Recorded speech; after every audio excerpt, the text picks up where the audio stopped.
एक कुशल प्रबंधक व मानव संसाधन का बेहतर उपयोग करने वाले राम भक्त हनुमान जी में मैनेजमेंट की जबरदस्त क्षमता है। संपूर्ण रामचरितमानस में और हनुमान जी को समर्पित सुंदरकांड में ऐसी कई घटनाओं का जिक्र है जहां पर हनुमान जी ने बल और बुद्धि का बेहतरीन संतुलन पेश किया और बुद्धि और बल का उपयोग करते हुए हनुमान जी ने माता सीता की खोज की थी। हनुमान जी ने हर समस्याओं को परिस्थितियों के हिसाब से सुलझाया।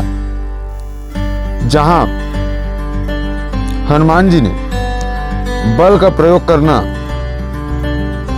वहां बल का प्रयोग किया और जहां विनम्रता की आवश्यकता थी वहां बुद्धि का पूर्ण उपयोग कर परेशानी को दूर किया।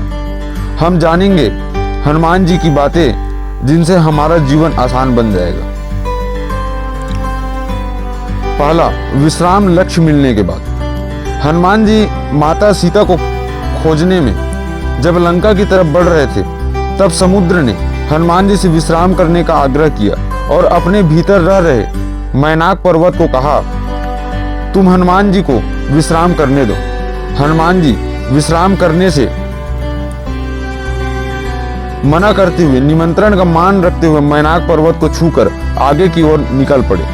हनुमान जी की इस बात से हमें यह सीख मिलता है कि हमें जब लक्ष्य प्राप्त न हो जाए हमें रुकना नहीं चाहिए। दूसरा, लक्ष्य हासिल करने के लिए कभी कभी झुकना भी पड़ता है। लंका की ओर बढ़ते समय हनुमान जी को बीच रास्ते में सुरसा नाम की नाग माता ने रोक लिया और उनको खाने की जिद करने लगी। हनुमान जी ने बहुत समझाया पर वो नहीं समझी। यहाँ तक कि हनुमान जी ने वचन भी दे दिया, प्रभु श्री राम का काम करके आने के बाद फिर खुद ही आकर आपका आहार बन जाऊंगा, लेकिन सुरसा नहीं मानी। सुरसा ने हनुमान जी को खाने के लिए जैसे ही अपना शरीर बड़ा किया, हनुमान जी भी अपना शरीर दुगुना बड़ा कर लिया। फिर सुरसा ने अपना शरीर बढ़ा लिया। तब हनुमान जी समझ गए कि मामला मुझे खाने का नहीं है, सिर्फ अहम का है। उन्होंने तत्काल सुरसा के बड़े स्वरूप के आगे खुद को छोटा कर लिया और उसके मुंह में से घूमकर निकल आए। सुरसा हनुमान जी की इस बुद्धि पराक्रम से काफी खुश हो गए और लंका का मार्ग प्रशस्त कर दिया। हनुमान जी की इस उदारता से हमें सीख मिलती है कि जहां मामला अहम का हो वहां बल नहीं बुद्धि का इस्तेमाल करना चाहिए। बड़े लक्ष्य को पाने के लिए अगर कहीं झुकना भी पड़े तो झुक जाना चाहिए। तीसरा, काम को समय रहते कर ले। हनुमान जी जब लंका के द्वार पर पहुंचे वहां लंकनी नाम राक्षसी ने उनका रास्ता रोक लिया।